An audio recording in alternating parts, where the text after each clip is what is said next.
all good. It's August the 16th, 2022, and you know why we're here, so let's kick this off right and introduce the players. Hey, I am Gerissar, a PvP Padawan. And I'm all by myself. Well, almost. Treesap Jake is somewhere in Europe on vacation, and Big is bashing away at YouTube videos right now. But that's okay, because I actually have two wonderful guests. Bobby has come back. He's volunteered 2 shows in a row. What? Man, you're insane. You are. Apparently, you don't like sleep. Nah, I don't.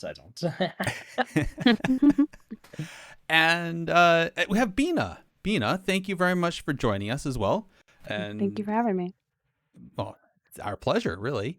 But I guess we always like to do this first and foremost. I guess, Bina, I'll start with you. Why don't you introduce yourself to the listeners and tell everybody a little bit about yourself? Yeah, hey, I'm Bina. I have been playing WoW mostly just in Shadowlands. I started playing in Kata a little bit, but I played very, very casually, and actually didn't come back to WoW until this expansion. So I'm so glad that I came back. And I started doing rated, like competitive PvP at the very end of season 1. Mm-hmm. I didn't really start taking it seriously, I guess, until season 2. Okay. And yeah, it's a little bit about my WoW experience. And that's really awesome, because even in that short period of time, you've climbed pretty high, if I'm not mistaken. You've done really well. I also don't sleep. That helps. Common trend between WoW players. Yeah. I've averaged about 1,200 RBGs a season, so I PvP a lot, so I've had a lot of time to get better. But I have to admit, that's still very impressive, because not only, I mean, that's a lot of games, but the fact that you've also consistently improved on that. I mean, there's several people that play that amount of games and get they plateau out at certain levels. So but you've done really well for yourself. So that's awesome. Thank you. Oh, our pleasure. And I guess, Bobby, just in case nobody listened to last show, I don't know why they would have, unless there's the title about unholy DK and they just flushed it down the toilet. I don't know. Yeah, not interested. Yeah, I can understand that. DK is not that fun to listen about, apparently. So just a bit about me, I guess. I've been playing since Kata myself, doing RBGs since then. Just making my own groups and stuff, and just played all the way through. Took a little break in WoD. Just because I didn't like it, and then came back heavy in Legion, and started streaming then as well. So, all right, yeah, that's a bit about me. Just what DK one trick. All right, no, that's all. DK all the way, right? Just press W. W and chains. W and chains. That's all you need. That's all you need. All you need. The chains. And I want to point out. I know you said it off stream, but what's the shirt you're wearing again? What is that? Oh, Swansea City. I just come back from a football game, so it's a Swansea City football club. Awesome. All right. I don't want to talk too much about the result today, please. Don't remind me. Okay. All right. Well, you can always run it back, though, right? You can always run it back. Yeah, well, exactly. Saturday's a new game. There you go. I guess, speaking of new games, why don't I'll start with you actually first, Bobby. We always talk about what we've been up to since our last show. Since you're actually literally on our last show, what have you been up to in the last 2 weeks, man? I've been doing university exams. I got one tomorrow actually at 9 o'clock in the morning. But I've had a really busy day today. So today I've went to the university to study for about 5-6 hours. Went to the football. Went to the pub first, then went to the football, and now I've come here to do this. So a really busy day. Wow. So did you go into the pub before the football game? Did that have anything to do with the results at the game? No, it was before. Okay. It was get myself in the mood, you know? Okay. And Bina, what have you been up to these last 2 weeks? I have been working a lot. I do a lot of my work from home. Okay. And I've been trying to queue ladder quite a bit. I feel like this season's kind of started a little bit slow, but I also am more so than previous seasons have been queuing a lot of arena. So I've been doing that, just trying to get into arena a little bit more. I also moved into a house not too long ago, so I've been kind of setting things up. I got my TV mounted above my gaming setup and stuff. So Nice. yeah, lots of chores and work. Yeah, it's a lot of IRL stuff. I guess it's a good thing that the queues have been slow then, since you've been able to work on the house stuff then, right? So, blessing in disguise, Yeah, I guess. true. Yeah.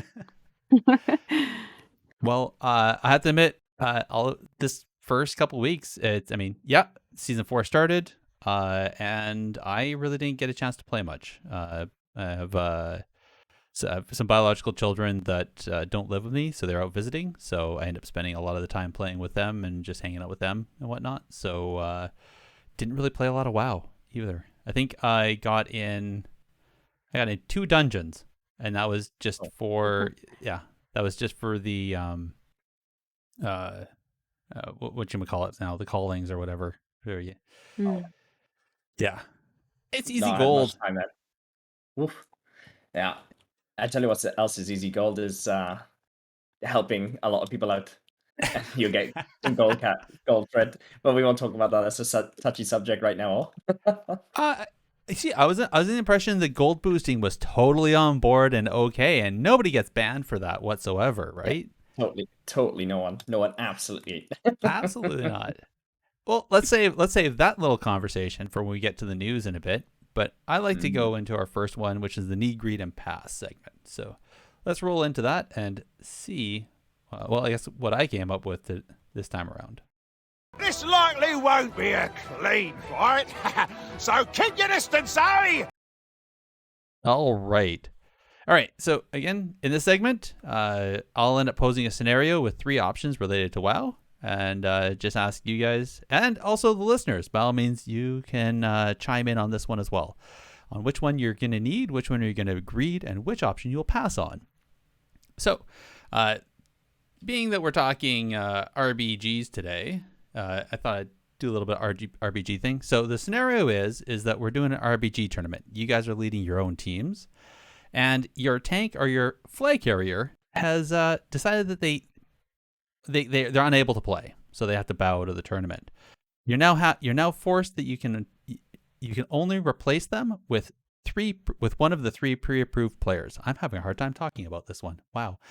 So the options is a prot warrior, a brewmaster, and a prot paladin. Which one do you? Yeah. So which one do you need? Which one do you greed? And which one would be like, nope, you ain't joining? Should I go first? Yeah, sure. Go ahead, Bobby. You look like you want this one. Can I pass on all 3? Nope. I mean, you could. You'd end up forfeiting the tournament, though. Yeah. Okay, so I would need on the warrior because maybe he plays the Leaper legendary and he can move. Greed on the prot because maybe he does something useful and the brewmaster is just no shot. Oh. No way. That's harsh. That's harsh. That is really funny. I think my answer is the exact same. The brewmaster is an absolute no. No, yes or no go. Because go ahead. Because like brewmaster can't even roll with the flag. He just waddles. And it's going to be like a Pandarian, brewmaster. So it's just going to walk across this map with this flag and get kidneyed and killed. He's going to die so quickly. Harsh. I was thinking maybe need prot pally over the warrior, but the leaper Lego, the being able to leap really far it could be really good. So yeah, that's tough. All of those would be pretty bad. Yeah. I was thinking that prot paladin might be, so I was going to need on the prot paladin because I was thinking between being able to bubble or healer or bop their healer, and then with a lay on hands just to trinket and lay on hands to get out of something might give them a bit more survivability. I have a But lot of self-healing also, but yes, yeah, oh yeah. The number of times you can word of glory yourself, and it's almost a lay on hands on its own if you do it proper. It's pretty awesome. they're one of my But favorite tanks to heal in Mythic Plus, but this is a lot different. So Yeah, it wouldn't Yeah. be it wouldn't be fun to heal that, honestly. Mm-mm, mm-mm. yeah, that would be. I wonder what. Yeah, because I know with the prop paladin you can block and parry a lot of stuff, but I don't think it's quite the same. Well, I mean it's PvP. People get around behind you. It's not like you get an NPC Yeah. behind you bashing you or backstabbing you or anything, right? So Right. Yeah. And you don't get Yeah. stunned in PvE either. When you get stunned, you can't parry or block. that's So you're that's just true. you're just a target dummy. It's great. Well, I mean, you can get stunned in PvE, but that's if you didn't do the mechanic properly and took something to the face you're not supposed to. True. I may have done that. Yeah. Who I've never hasn't? done that ever. No, never. No, Right. same. So on that, yeah, I was gonna need the prop pally. Greed the Warrior again, thinking the Leaper legendary, they being able to leap bounds across the map, which is great. And Brewmaster, yeah, I think Brewmaster has some tricks, but as soon as your healer is incapacitated, you're pretty much up the creek without a paddle, as I like to say. So, all right. Well, again, throw that one back out to you, the listeners. Which one would you pick if you were leading a RBG group for a tournament and you had to pick between one of those tanks? Tell us, as always, you tweet us at technically PvP. You can email us at technically PvP, or you just go to the Discord where we will have a conversation thread for you to give your thoughts on that. In the meantime, we're going to talk about the PvP events that happen or that are going to happen as soon as I find the right bumper, because I mix that one up all the time. Here we go. Get in there and fight! Stop hiding! All right. I think I did that right. I don't know anymore. Anyways, quick round of events coming up. As always, Dalaran Gaming's doing the 5v5 1v1s. NA or EU, and they're cross factions. So that's quite the fun time if you want. So keep an eye out for that on the Twitters, and he does those over on YouTube where he live stream them. Flark hadn't been doing his tourneys for a bit, and then just recently said that he's going to start doing them. Well, he just did one last weekend, which we'll talk about in the events for the news. But he also said he's going to start doing them about every 3 weeks or so. So again, make sure you go and give him a follow. Go over to his Discord. That's where he usually announces it. And I'll try to share the information when I see it. But easiest way is do that. And again, those are all solo queue. So it's 3v3 tournament, but you don't need any experience. Just go ahead and sign up. And he does all the matchmaking. So quite often you see people winning that. Then you got your official events coming up. You got the Great Push, which is they just finished the time trials, so the teams are going to get announced shortly, and we'll actually see the televised streams. I think in a couple weeks, or is it next week? I'm completely losing this one now. That's okay. And the variety show, which was announced just recently, that's going to be happening on the 24th of August. And that looks like it's going to be hosted by Taliesin and Evitel, which is I'm quite surprised and happy to see. So, okay, sorry, back to the Great Push. Yes. So the 19th, 20th, and 21st is the American regionals. Then the 26th to the 28th is the EU. And then the finals are going to be September the 2nd to the 3rd, or to the 4th. Sorry. I really need to memorize these dates. All right, that's it for events that I'm aware of. If anybody knows of anything, by all means, let us know so we can, share the information and let everybody know. And now we're into the actual meat of the show, the subjective analysis. I think that was probably the fastest round we've gone from introduction to subject analysis. It's because you're missing two other hosts. You're missing the usual, the content fillers. Maybe. I think it's also there's not a lot of content. That Need Greed Pass was actually pretty simple. I think. It was, yeah. You didn't even give us like the Demon Hunter, which is a viable option, arguably. Yeah. Which is the rare. There was a reason for that, actually.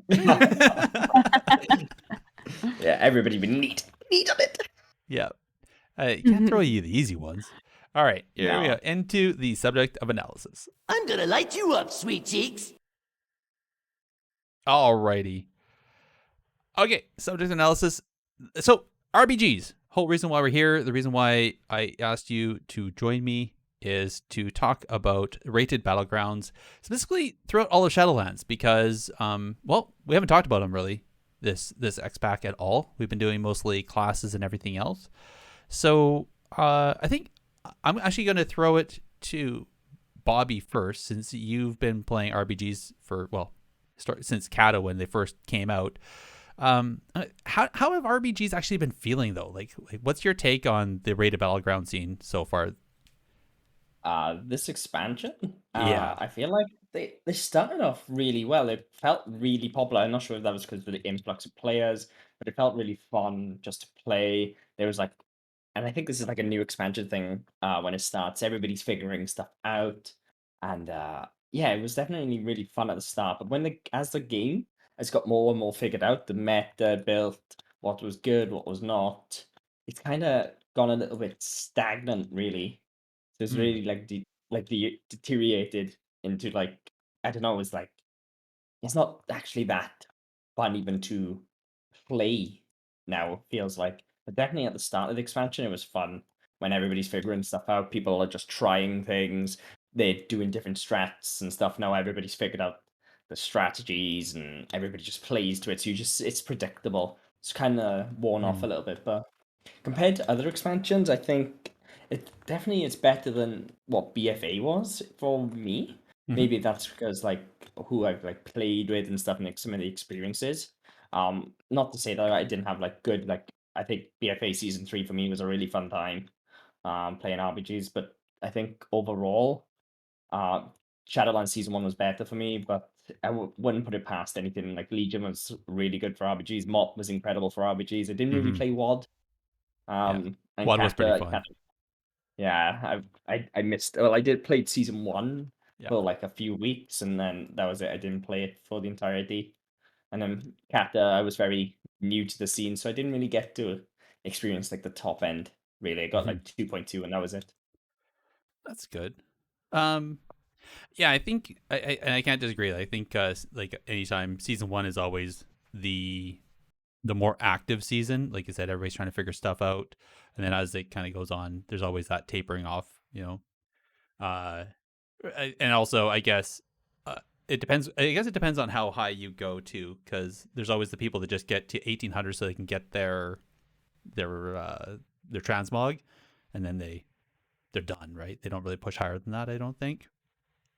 Bina, how about how have the RBG? How is the RBG scene? My goodness, my mouth. How has the RBG scene felt for you this expansion?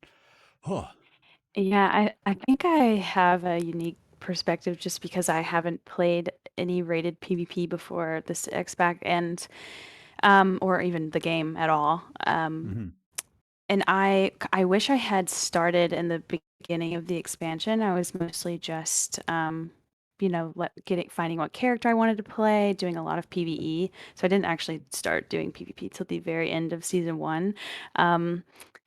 And in season 2, I was like LFG queen because I didn't know anybody, so it took a lot of time. I think I pugged to like 2K, which is pretty brutal.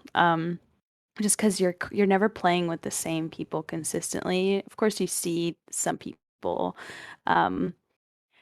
but it was kind of like a slow start for me. But I ended up finding a group to play with that and we pushed heroes together. So for me, it was a lot of fun because I was learning a lot, and I was meeting a lot of new people, and I was starting to get a higher rating, which was really exciting for me. But in season 3, and now in season 4, I have a lot better of an idea about how the community is and how the games go. So yeah, it has kind of felt like a plateau and like a slow start. There's like a few days out of the week where the queues are really hot and there's a lot of games happening, and then otherwise it feels kind of empty or Mm-hmm. slow moving. So yeah, It's, it's interesting to say the least. so I do have and this is strictly to you, Bina, just because you have that unique experience of really jumping in feet first into this whole scene. hmm How receptive were people to you? Like, did you feel like you had to fight to be accepted, or were people accepting you open arms that you were that interested and that willing to get into it? Um, I think that as a girl in gaming, I had a lot of pushback, unfortunately, from Okay. certain people or certain groups of people, and that may be a whole different topic. But when I found people that were good and fun to play with, I would add them and I would connect with Yeah. them specifically. So I did find my people. I have a group of people that I play with. I have people that are on my tournament team. Um, so those people did, have open arms and were really kind and really insightful and helpful. And when I was like still learning, and I still am now, but so yeah. Yeah. Long-winded way to say some people absolutely not, and some people yes, and I'm very Okay. grateful for those people. No, Yeah. that's absolutely awesome. I always find we always have great people in the community, but I think it's the fact you've been able to find them all, or no, I guess not all of them. That would be a really small Mhm. pool. You know what I mean, though. But find so many that accept you like that. But I'm sorry that you Mhm. ran into that much pushback as well. It I it think always that's a dissays me. general thing that occurs in probably most games, but yeah. Mm-hmm. I think we could delve really far into that, but another time maybe. Yes, I actually, I guess I want to ask Bobby, when you first got into it back in CATA and that, did you get any pushback? Did you run into people that shunned you or put you down? I don't honestly remember. I know in Mop there was a little bit for me. Mm-hmm. Like especially in like the first season where I struggled to like connect with people and stuff, and when I like met a few people, and then the season after season 13, 14, and 15 is where really like came into my own and started talking to people and stuff. And yeah, once you like meet like a set like 5, 6 people like you connect with and enjoy with, it kind of goes a lot easier because Yeah, they obviously Mhm. have other people they meet, but you have to first make those connections, so it's a little bit hard. Um, but yeah, I think season 12 was really hard for me because I tried to play a lot but couldn't play a lot, and when I did, then it was like um sometimes if you don't like you had a bad game or something, then like you would get a earful and you'd be like, God, okay, that wasn't pleasant, but yeah.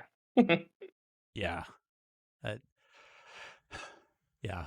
I think it just goes again back to there's always there's hmm those group of people that try to gatekeep or try to put make themselves feel better by putting people down. So I Yeah. think I Mhm. think Yeah. you're right though. Like Bina said, I'm sure you could probably find those in any game, hmm Mhm. any Yeah, competitive for sure. Yeah. atmosphere. For sure. Um, I guess meta. Let's talk meta. So, correct me if I'm wrong, but it's pretty much been Guardian Druid since day one. Correct. Mhm. Yeah. Correct. Absolutely. Yep. hmm They've Still pretty going much owned strong. it. Yeah, yeah. Mhm. I don't. I wonder what's gonna happen to them when when DF Dragonflight lands, if they're going to, because it's all about their Lego, right? Like as soon as their Lego dies, are they, Yeah, yes and no. Mhm. Because yes, the legendary is really strong, but the strong part as well is being able to cross the map kind of freely. Whereas where you Mhm. like play with like a demon hunter or something, then like you can intercept them early as a flag carrier. okay? Um, You can go in and stealth, yeah. yeah, they can't stealth, right? So you can go there and slow them straight away. So you get that little bit of advantage. That's like the advantage versus like Guardian and the DH matchup. But it all depends like a little bit on the survivability as well, which will be like meta or not. Okay. Um, But can't you? Yeah. Like, isn't that why you would have a demon hunter on your team anyways? Because then demon hunters can see the stealthy, right? So they can see Mm-hmm. the druid crossing the map and cut them off, right? Yeah, but Yeah. you can interrupt that a little bit with like hitting them and stuff, little gameplay intricacies like that. So Okay. All right. So what about the rest of the meta? So I'll be honest, like I was completely casual Andy this whole expansion. So talk to me about the meta. I know that there was prop bellies were really strong right at the beginning, and then they got nerfed. I know disc priests and holy priests are quite strong these days. Mistweavers, I know they were kind of hit and miss depending on the strength of their heals, but and they were great for countering dot comps, right? Because they have the ability to just wipe all the dots from the team. But what's the how much did the meta actually shift? Was there like a big swing from season 1 to now season 4, or was it pretty much Guardian Druid, Rogue, some melee, and you're off to the races? Bina, I'll hit you first, actually. Yeah, I think over the last couple seasons, there are a couple comps that are really, really strong, either really heavy melee cleave and this season I think we've been seeing really heavy caster cleaves. Most groups are running caster cleaves, which seems to be kind of meta right now. But yeah, I think specifically Disc Priest, Rogue, Mistweaver, Guardian Druid are pretty much all necessary. I think that DKs are really strong, and most groups try to have a DK too. Yeah, I think those are definitely pretty necessary. I'm trying to yeah, think. And then I the was gonna. rest, Oh, go sorry. ahead. Go on. Yeah, sorry. I was gonna say that the Mistweavers and like really didn't come into it until season 2. Mm-hmm. Mhm. Because they got reworks to their honor talents. Like Peace Weaver came in, which really helped, and with Shadow Rift as well, it's like that little counteraction. Like before, I remember season 1 was just you could run 3 Disc Priests or at least 2, and like a Holy Pala, and that was it. Because Disc Priest healing was out, so that was a huge meta shift there when people started to bring Mistweavers.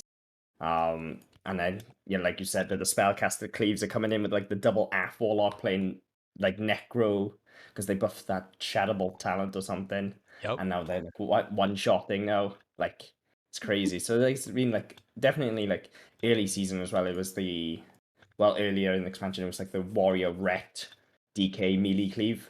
Now it's like more Mm-hmm. like double Warlock, Demon Hunter, DK, double Boomy, Rogue. Okay. So it's really like it's developed in that Yeah. situation for sure. Yeah, especially this season, I've seen a lot of double warlock, Ellie shaman, shadow priest. I think shadow priest is getting the most play so far this season that it has in the last couple of seasons, which is interesting. And we've run it too, and it's a lot of fun because it's hard comp to counter. Mm-hmm. Yeah. That's a lot of rot. It's Are Mhm. you playing the Shadow Priest in team fight, or is it because like on the EU at least, there's hardly anyone playing Shadow Priest. They're just playing double Warlock, and then it's just Druid, Rogue, 2 melee, and that's it. So it Yeah. must be different They, on an A. Yeah, they're playing in team fight, but on no maps they can also hit pretty much solo, depending on who the player is that they're countering.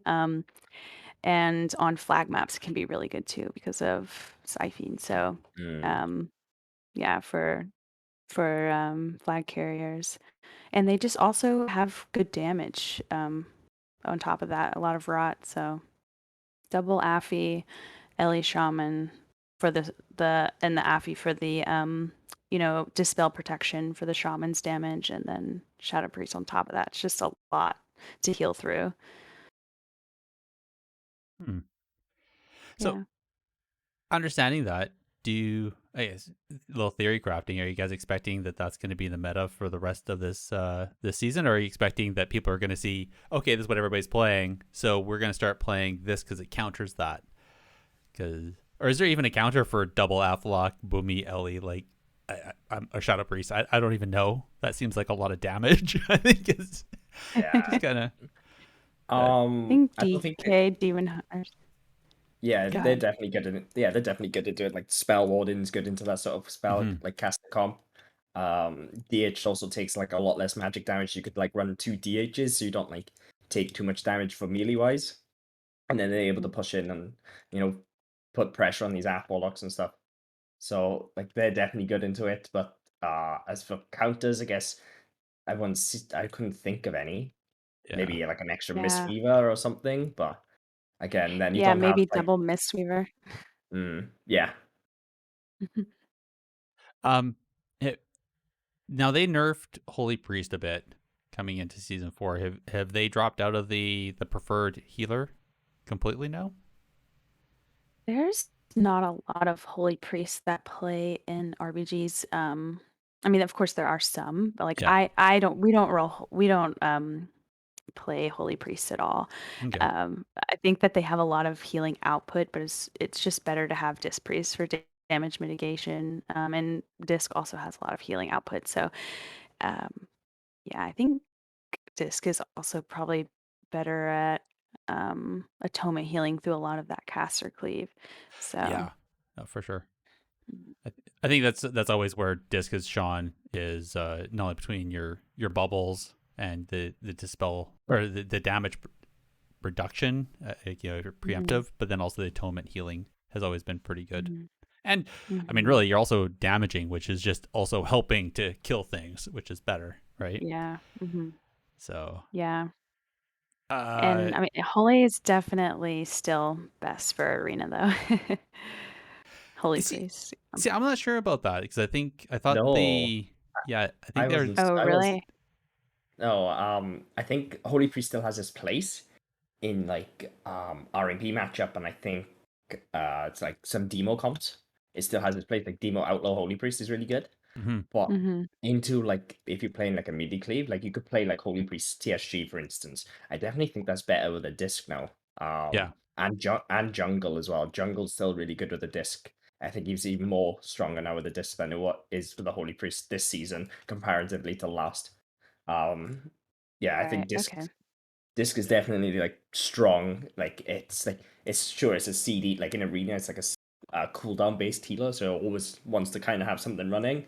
But it's quite tanky. Like I've played with a disc Mhm. priest that lived like 5-6 minutes into a ret warrior, just training him down.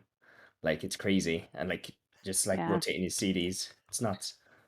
That's good to know because this is the first season that I've planning to take arena a little bit more seriously, and I have played holy, but I don't want to play it. So I've been running disc priest, and we've actually mhm, done pretty well so far. So it is very tanky, as long yeah. as you use things properly, but and I damage is just great. I think the only thing disc has always run into is the mana issue, is it runs out of mana so fast. that Hmm. You're Hmm. very timely. That win window is much smaller than I'd say Hmm. any other healer. I think Hmm. I think the thing with disc right now is not a lot of people know like how it's like healing properly, but Mhm, it's like through like everything's like this is the weird thing with Shadowlands. Everything feels like funneled into like conduit abilities and stuff like that. It's all funneled into like totally. one ability. And like that for disc priest right now is penance. So like Yeah. when you Hmm. do like a radiance, then you get the penance like buff, I believe.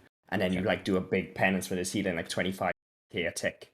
Yeah. So and like Yeah. penance costs like no mana at all. So Yeah. like this Hmm. actually doesn't that fast as long as like if you like Yeah. keep figuring out getting a shadow main kicked and then penancing straight out, you're like laughing because you're like costing like no mana to top yourself or top your team. Hmm. Yeah, and if you get that proc, it is a full. Like you can Yeah. heal them to full pretty much. And with the tier sets as well, you have when you use shield, you get the free cost of Shadow Mend, Yeah. instant cast and no cost, which is huge too, because Shadow Mend it can be a really big heal. Yeah. But it's also pretty costly, mana wise. Yeah. Hmm. Okay. I think that does kind of come back. Great question about the rest of the meta and that. Um, just how much the borrow power, the conduits plus the soul binds plus the Legos plus the tier gear, and just everything. Um, how how has that felt? Because I know a lot of people especially on the arena side, have gotten pretty fed up with the whole 0 to 100 or 100 to 0, like these one-shot mechanics and all this stuff. Is it the same in RBGs? Like, I guess I know with RBGs you just res and you run back, right? But when you start losing team members to one-shots, it can be frustrating pretty fast. Yeah, for sure. It's like when you have like, I don't know, Necro Warrior plus like Ret plus like DK Limb, and like they just kill like 3 people in like a second. It's like, yo, and currently right now it's the Necro Affy actually that's doing the one shots where you get like triple shadow bolted in 0.6 seconds, Yep. and you're just dead. So you use 2 of them, and it takes a little bit of setup time by all means, but like they'll get it off eventually, right? There's an and they like you just see like you're just like, oh, I'm full HP. Oh, I might AMS here now. I took a little bit dead through, and it's like, oh, great. Yeah. Yeah. I think that's why Disc Priest is really strong too, because it's a proactive healer. And so there's a lot of damage mitigation you can put out, but you have to put your cooldowns out fairly quickly, Yeah. depending on comp, because of the one-shot mechanic. Yeah. So Yeah, which it's nuts. happens a lot. I hate this like Affy like meta that's coming, especially on EU. Everybody's running it, so it feels good to train them though because they can't kite. They're like playing like not necro, so they just don't move anywhere. So I'm just hitting like a target dummy. That feels Yeah. good, but it's not good when like you leave him alone for 2 seconds. Next thing you know, your guy's dead, and you're like, oh, sound. Yeah. Just run it back, right? Just sit the 25 seconds is okay. Yeah. Across the whole map. Yeah, yeah. Oh, I'm resing gold mine and I'm at 11. God. Yeah. Or shrine, need to go to farm. Oh, Oh, no. Shrine or even Twin Peaks. That always frustrated me the most with Twin Peaks is depending on where you die, you end up in the wrong graveyard, and you're like, yeah. booting at the whole So map.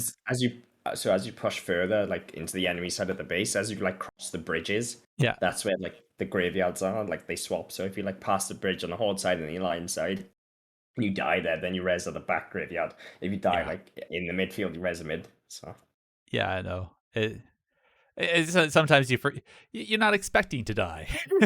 no. Yeah. Or you just don't wanna. I will say I think that's a pretty cool mechanic though. The whole double graveyard, the same Temple of Kotmoku moving, depending on where you res, depends on where you were on the map. Same with the Twin Peaks and that. I think that's much. It adds for a whole other dynamic, and it requires flexibility versus the static one graveyard. Speaking of maps and that, the Seething Shore is being removed. You guys happy about it? Or are you sad? I was devastated, honestly. Really? Yeah, so back in when Shadowlands Season 1, I had innovated like the blood DK tech, which was like where you could grip healers out to like the middle of the ocean and like keep them there all game for like 20 minutes while your team won the game for you because they were down a healer. So that was like my favorite. PTSD. Yeah, everybody's fallen victim to it. So I used to, when I was streaming and stuff, I used to play like Under the Sea with like the Little Mermaid song. Yep. Yeah, I used to keep the priest there and have that song on repeat, like a 10-hour mix, and just keep the priest under the water. And I had a DK called I Drown Discs, which was literally just there. I didn't hit them or nothing. I just kept them underwater while they drowned and I killed them. So I really messed them up. You literally didn't even play the game though. You just took another player and I kidnapped him. Kidnapped them. That's brutal. Bina, did that ever happen to you? Oh yeah. Yeah. There was a time period the last season where there was like triple blood DK teams, Guardian Druid playing, and it was. Oh my! But sometimes some games were kind of easy to counter because they're down a lot of DPS, right? And depending on how the team fight is, like we can 2-heal it, right? They have a lot of damage out, or 1-heal sometimes. But yeah, that happened a lot where I was being taken out and just hanging out with a blood decay in the water. It, it Um, even it even got to the point with me where people would just run to their corner and just sit there. I didn't even have to grip them anymore. They just ran there themselves. yeah, if two of us were getting gripped, would always, just CC so the other healer could get away and just, Mhm. I'm like, I will sacrifice myself and just hang out with this this BobyDK. Um, Oh my gosh. I'm trying to think, how did that work though? Because I thought there was I thought the system had a built-in comp restriction where you had to have, you only have so many healers, you only have so many tanks in a comp. Or is that only for like tournament think it's play? just for I think it's just for healers in tournaments, yeah. It is just for healers, and You then can like only have 3 yeah, Wow. and then healers. any public tournaments set their own rules where they have like Yeah. one tank. But like on ladder, you Mhm. can queue multiple tanks, no problem. Oh my Yeah, gosh.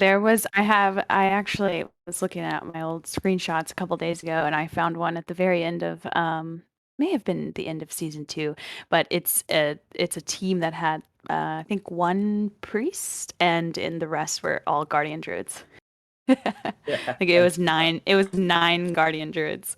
Oh my And they gosh. were queuing it on the very last day before the end, like at the very end of the season too, just trying to troll teams, trying to Just do a last minute push. just being annoying. Oh my Yeah. gosh. Uh, I ran a 8 DK 2 healer RBG comp in season 1, and that was fun. Where we literally all frost DKs, right? And we sent like like the big dragon ability, Yep. right? We all sent it Cinegrosa. on one guy. Yeah, we sent it all on one person. It killed them. We just these dragons flying overhead and You guys Oh my did the god. RMP 321 Cindergosa? That's it wasn't horrible. like it wasn't like a 3-2-1. It was just like, yo, I'm dragon stunning, and everybody's like, yo, I'm doing the same, and just sent it on the guy, and he just died.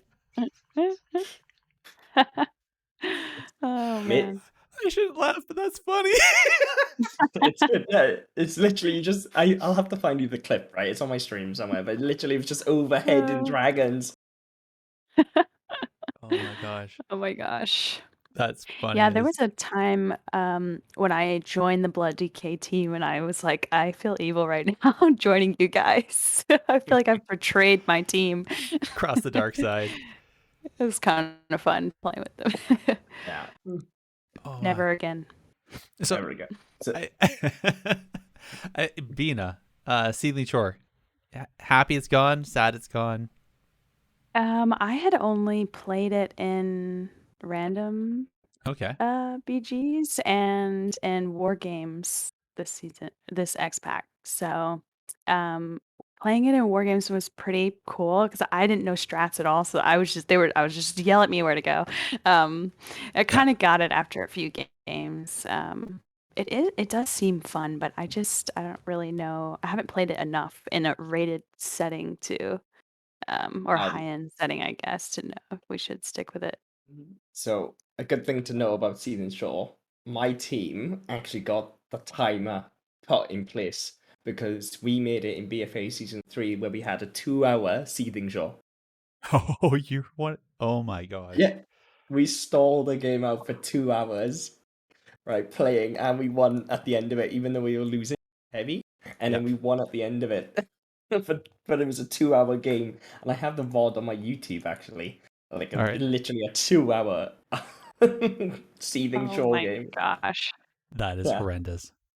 yeah. In a way, that's kind of cool though. That also goes back to like the old days when we didn't have timers on maps and people would like Mm, literally play them forever and just yeah. goes back to Well, same with sure. arena games and that. But Yeah. that's interesting. I literally forgot about it, and then when we were talking about it, I was like, oh my god, I remember this happened. That's wild. Yeah, literally That's two awesome. hours. Yeah, Yeah. it was crazy. So Oh, I will say I don't know if Season Shore is gone forever. I know the reason why they took it out wasn't from people complaining about the map itself, like gameplay wise, other than it was all the bugs. It was the fact that Mm. um, there's yeah. times when you're flying around on the ship and you'd all of a sudden get like you're out of the map warnings. Oh, You're really? trying to launch yourself off the boat and you're going in the directions and it there were some issues. So I know that they're Mm. supposedly they took it out to work on those issues. Now I don't know if they're getting worked on or not. I mean, for all we know, that's the reason why they're hiring a senior map editor as a position for PvP. maybe that's going to be job number one. Okay, here you go. You're going to fix this. That's yeah. Oh, and as I'm being told in chat that apparently because it's the random BG version is still in the game, that all those buggy things still exist. So, my bad. Yeah, they do, and like it was like stuff where you could cap a node from the ship and stuff like that. Like if you had like the right spots and stuff, you could cap the node. It was crazy. So I hope they fix it, but I don't hope they bring it into an rated battleground setting either. I actually, as much as I liked the map at the time and like it could be crafty and stuff, it's a really hectic map. Like from playing it, Oh yeah. like it's a lot of comms going on. Like it's crazy. Like a lot of people swapping because like it's all a numbers game, and then people are like, oh, it's a tank here, we shouldn't be here, we should go to another base, and people swap forces. Like it's like a lot of rotations and stuff, so it's really hectic. So as much as like I enjoyed the time that it was in, I really don't want to see it back. Oh. All right, so here's a question then, because the same thing happens with Temple, right, where you have to move around and play number game, and even in the Silver Shard mines, you have to move around and know where people are and be able to communicate that as well. I'd say probably on a lesser event than those two, but what's your preferred map style then? Is it the static maps, the old ones, the Warsong Gulch, the Arathi Basin, those actually not Arathi Basin because it's a 15 person, but you know what I mean, like the older style maps where you know what to do and you don't have to communicate a lot other than some, maybe some minor team fights or call when somebody's ghosting a node or something like that, versus these other ones that require that flexibility, that dynamic team play that needs a lot of communications. I think for me, Silver Shard is like my favorite map just because there's like a few ways to win and such. Like if you're a little bit craftier, but there's also like a straightforward path if you're just better than the other team. Whereas like Seething Shore was like very just messy, regardless if like you were like miles better than the other team or not. It was still messy. Okay. But yeah, like like an in between Seething would be like ideal, where it's like it takes a bit of comms to like fix things, but nothing too hectic like that, where it was like everybody's like calling, oh, like you've already designated like your 10 players, and there's a new spawn coming, so you have to like reorganize players again, and like everybody's trying to talk like, oh, we're dying here, and it's like very messy. So a little bit like not as hectic as sort of Seething Shore would, because it wasn't like so fun. Like if it was like, yeah. Okay. Yeah, Bina? I think for me, my personal favorites are Twin Peaks and Gilneas. I just love the two separate teams playing on flag maps. I think just Twin Peaks is my favorite map, even though I love Warsong too. Just kind of like having trust in your defense and your offense. And then Gilneas is just full team fight, comp versus comp, and less you have to start playing more objectively, which is a little more strat based. So yeah, I feel like Seeding Shore, when I've played it just in war games, it is insanely hectic and honestly not very fun for me. Okay. Fair enough. So yeah. I think any map that's hectic like that is not fun for a healer to begin with. Yep. Yeah. There's been like times where you're like calling for a healer and like two healers on the other side of the map, and there's like one healer healing like two nodes at the same time, so like going back and forth. So you can imagine how stressful that is. Oh my god, that would be How would you? That would have to be a druid. I can't think of any other class that would be able to heal that well. A Mistweaver. Mistweaver. Roll, heal some, roll back, heal some, port back, heal some. Yeah. Yikes. Yeah. Serpent kick to get back across. Like, oh my gosh. Yeah. That'd be, so many tricks. Mhm. Oh. All right. What about the maps with the inherent? Because Bina, you mentioned, because you said Twin Peaks, and Twin Peaks has an inherent map advantage for one of the factions, right? So how do you guys feel about that with maps where there's like little advantages that they put into the maps versus well, I think Warsong Gulch is probably the most even map you could arguably say. Mhm. Uh, Are Bina? you which part are you talking about? Well, if I'm not Uh, mistaken, I thought Twin Peaks had a slight advantage depending on which faction you were on. Um, you're referring to the gliding, so like your whole Oh you can yeah. like fly across the map yeah, to get hmm back to the base faster, whereas like if you're Alliance, you have to walk it all the way up and such. Right. Yeah. Comparatively to like Warsong, where Warsong is very basically like mirror mapped. yeah. hmm Anyway, yeah. Sorry, I just got curious. Like, are you guys okay with having maps that have slight advantages depending on which faction you're on, or are you okay with, or would you prefer that there was no advantages? It was all just, again, purely skill, purely the ability to damage CC and control, and not have those little advantages sometimes. I, personally, I think it's okay. Because if you're with a good team and you know how to maneuver the map, then you know how to work against the other team having an advantage. Just kind of just another obstacle, another challenge for your team. So personally, I don't mind. Um, Okay. yeah. Yeah. I don't mind either. Really speaking, you're gonna get it. Sometimes you're gonna get the advantage, sometimes you're not. So, hmm True. like just play with it, Um hmm it's the same as like Eye of the Storm or like a DK point of view when you're like doing a knock or something. You much prefer to be Horde side, so when you go get the knock, whereas like if you're Alliance side, sorry, you Oh, try to you knock cut out on the there. Horde. Sorry. Oh, did I cut out? Sorry. So Yeah. like so I said about like you'd much rather be Horde side when you're like a DK like grip knocking, because like when you walk over to the Alliance side, there's a lot more room to get your knock Mhm. comparatively if you're Alliance trying to knock on the Horde side, whereas rocks either side. Even though you can Yeah. do it, still it's just a little bit more awkward. You have to be a little bit more precise rather than just running out and gripping the guy and asking for the knock on yourself to knock someone.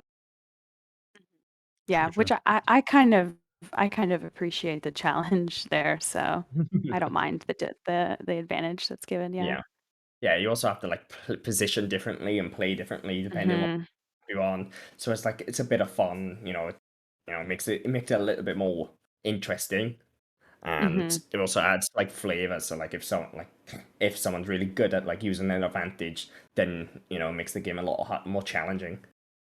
Yeah. Yeah. I Okay. agree. I don't know. I like having a challenge, but I also like things that are easy. I'm kind of lazy. I just wanted to be fair. I just want to win, really. At the end of that, losing's Yes. not fun. Uh, Yeah. anyway, I don't think I've ever experienced where those differences have been the reason for a loss or a win, you okay. know. So, Uh I think probably for me, like on either Storm, personally, like I've lost and won games like where I've like managed to like knock a lot of people and then played the same team on the Boy. other side, and then not being able to get the same performance out Mhm. because I couldn't knock them or something. I hit the rocks a few times, and yeah, then we wiped and hmm lost.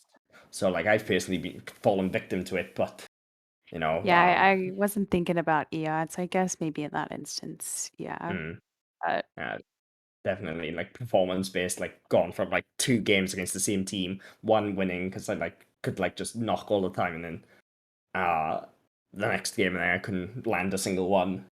Mhm. Yeah, nah. Interesting. I think, yeah, I love Eye of the Storm, but at the same time, it is. I mean, there's a reason why the rocks were even there put in there to begin with was because knocks Mm. are so hmm powerful. I mean, being able to make half a team disappear because you get a really good knock Yeah. is rewarding and frustrating at the same time, depending which side of which Yeah. receiving end you are on that. That's literally Shadow Rift right now. You just Shadow Rift them away. Poof. Yep. yep, knock or use the Ring of Peace. Yeah. Yeah. It's kind of funny playing Eye of the Storm in a random BG because they don't have the rocks, and Nope. it's kind of wild. You can knock a lot of people. It's really fun. Haven't done it in a long time, but Mm. I forget about that they don't have the rocks. Yeah. I Damn. remember. I have noticed. I Go was on. just gonna say I have gotten stuck in the rocks though. There's been bugs where we'll have DPS get stuck or I'll get stuck, um, and the priest's life grip also wasn't working for a while. They did fix it. If there was any terrain in between, couldn't grip, but now you can. So I wasn't able to save people as nearly as much too because of the rock. I've remembered gripping people into the rocks. I was a naughty boy Yeah. back in the day when you could just grip like in MOP, like DK had like the mass grip and you put it on a light well in the rocks and then you just gripped on it and you see like 7 people go into the rocks and like they can't move. It's so bad. Oh my gosh. And it was like other bugs like death grip as well. It was like you could like go into fireplaces as well. I was so notorious. Like that's how I kind of got my name back. I was notorious with these like little map bugs and stuff. I was so bad. That's hilarious. Well, okay, let's talk about broken things. What's still broken in the maps? What? The rock and Eye of the Storm. You can still you can jump in there, and then as a DK you can grip them in, and then they either have to like walk over the back, or like they're just stuck, and like when they're stuck, they then have to like be gripped out. yeah, and like you can like see for instance you like Abomination Limb and you grip like 5 people in, right, and then like they're all getting cleaved down. It's just really obnoxious while they're like stuck back and forth. There's that's still like not fixed, and that hasn't been fixed to God since MOP. Wow. Yeah, and recently I've been instead of getting gripped where you're kind of in the rock, it's as if I'm just standing in front of it, but I can only move my character side to side, so it's almost like I'm just stuck to them in a ring, but I can't get off of them, so I have to be gripped out or just die. Yeah. Oh my goodness. Even soul shaping out doesn't work as a Night Fae priest. Even that doesn't work. So. What about Warlock, the Warlock portal? Does that work for that? Or is that... Actually, it probably doesn't, because I think it probably says you can't put the portal there. I'm not sure. I'm pretty sure if a Warlock ports in, like jumps in, and then puts his port down, and then Shadow Rifts, I'm pretty sure it would work. Yeah, that's... Yeah. I was thinking put about it putting a there portal from sometimes outside so in the people can middle. get out. That's what I was... Oh, you mean the gate. Yeah. Yeah, you can take a gate. You can take a gate out. Okay. Because as long as you like, you don't have to put it on the rocks. As long as you put the gate where like outside of it, like they can click it. They can get out with a gate. Okay. All right. Huh. Still, yeah. You could, like you said, drop your portal and then Shadow Rift it. That would suck. Put the whole team inside the rocks. Yep. All right. Oh my god, that's all right. So what else other than the rocks on IOTs or EOTs? What else is broken?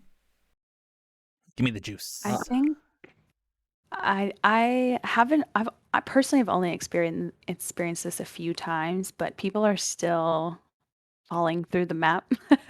Seriously? Sometimes. It happened to me a couple weeks ago. That was only like the second time it had happened to me. But yeah, people are still falling through the map or just permanently disconnecting over and over. And when they return, they're kind of just in an abyss. Yeah, that's happened. I'm not sure. It happens on every map that does. It's just like if you like jump randomly, like you'll just fall through. I know, like I think it happens quite a bit on like Deep Wind if you're like coming off the hill to go into like market from like farm or ruins. Like that's like a pop low. I've seen that happen a few times. Where people like just slid down and then fallen right through. Wow. Okay. I thought they fixed all those. I've been knocked on yachts. This happened two different times. I jumped because it was the end of the game, and then I got knocked once. But it was as if I landed on an invisible invisible ledge, like, way down. So I was still alive, but I was just, like, in You the could, dark abyss below, Oh which no. is pretty funny. you literally found the bottom of the abyss. That's awesome. Yeah. Mhm. Awesome and sad. Yeah.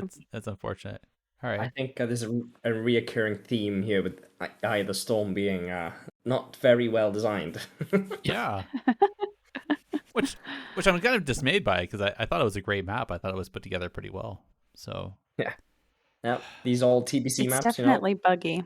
Yeah. mhm. There's another one where you can grip someone on Battlefield Guinness actually. You can so on the mines node, there's Yeah. actually like a mine shaft right in the corner. And what you can do, you can grip people into the mine shaft where they can't get out. That's like a bug as well right now. You can literally grip them through the wall. Huh. That's funny. I haven't seen that one. I've never Yeah, heard that one before. yeah, I like showed like a few people it and like I kept it to myself otherwise. So, you know, you hear in the Well, scoop here first. thanks for sharing, Bobby. Yeah. It's all right. It's all right. No, all that How'd triple you blood take TK. advantage? Yeah. Yeah. Yeah.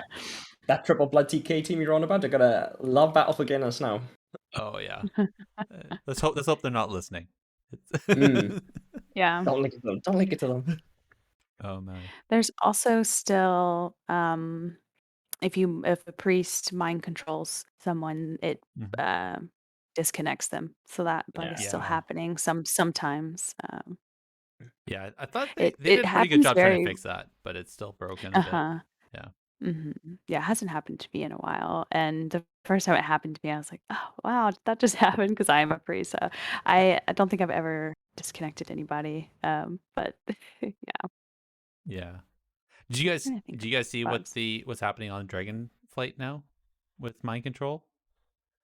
Yeah, it's They a turn you into 2 minute CD. It turns you into a pet though, doesn't it? Like yeah, so it just follows you around yeah. like a battle pet. Mhm. So when you Wait, mind what control is? somebody, instead of like you losing control of your character and you like moving their character around, instead they turn into like a battle pet and start running, or like a hunter pet and just run along behind you. So you can still control your character? Yeah. Mhm.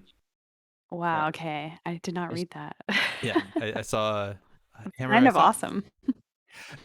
I think it's an interesting take because if you wanted to take the person away from the battle, you would literally have to take them with you. But then Mm, when they pop out, you're right there.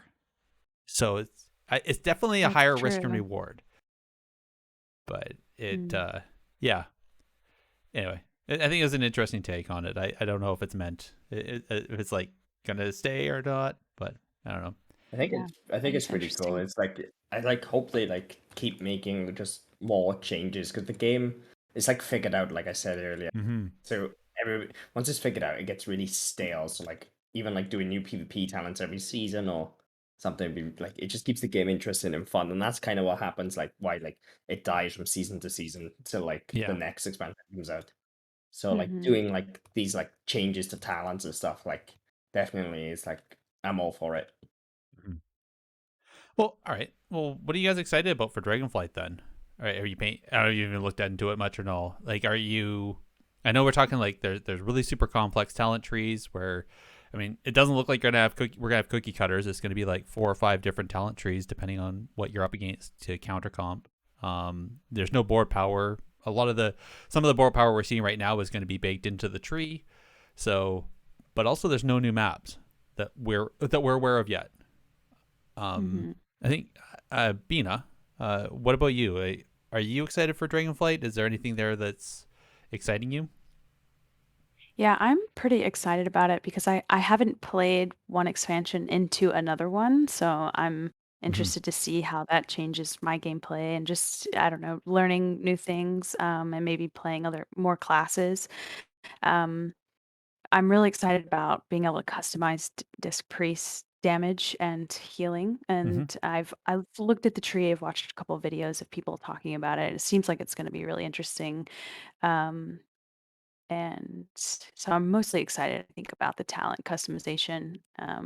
and a new race and class Yep. is exciting as well to try out. I'm really hoping that we get new maps. I think if we don't, I'll be disappointed. But I think my expectations are pretty low for that. I'm not sure we'll Yeah. get that, but Yeah. I would love for them to put a lot more effort into time into PvP. Achievements, titles, um, maps, things like that. So Mhm. Yeah. Yeah, I think everybody wants to see more compensation than a title that once you've gotten it doesn't change. right, yeah. I think everybody wants more. Yeah, that's Hero, the Oh, Horde or Alliance right now. Like, it Yeah. doesn't change in like centuries. So once you've got it once, it's like no incentivized to like play the bracket unless you're like intrinsically motivated to play it because you enjoy it. But yeah, definitely like they just like, especially when it comes to RBGs, it's like it's definitely pushed to the wayside and like forgotten about, and they just left to do their own things. Really mhm. speaking, so I like a Mhm. new maps, like because like I was so the old Deep Wind Oh, like that was was so such a good. good. It was so good. It It was. was yeah. It was so Oh, good, I've and then also only played that on War Games, and it was a lot of fun. yeah, yeah. it did. Yeah. So It if was. anyone from Blizzard's listening, like bring it back. It's so good. Yeah.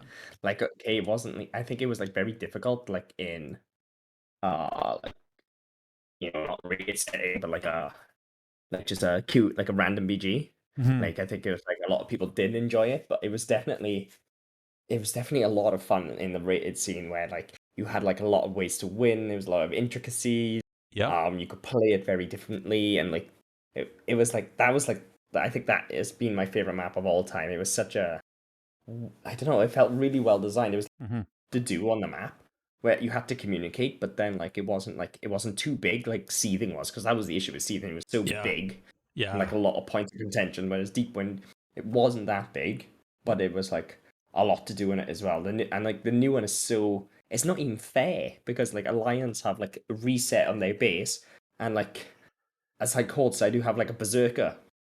Where's that fair? Like when like you're defending, your Guardian like presses Incarn and then runs over to the reset, and he has like another Incarn ready, so you put him for 60 seconds. Whereas Horde side, you're just stuck with it and just suffer. I think that sounds fair. Yeah, so I'm definitely like, yeah, it's definitely fair. Yeah. Let me just cover up that Yep. horse symbol there. Mm-hmm. Yep.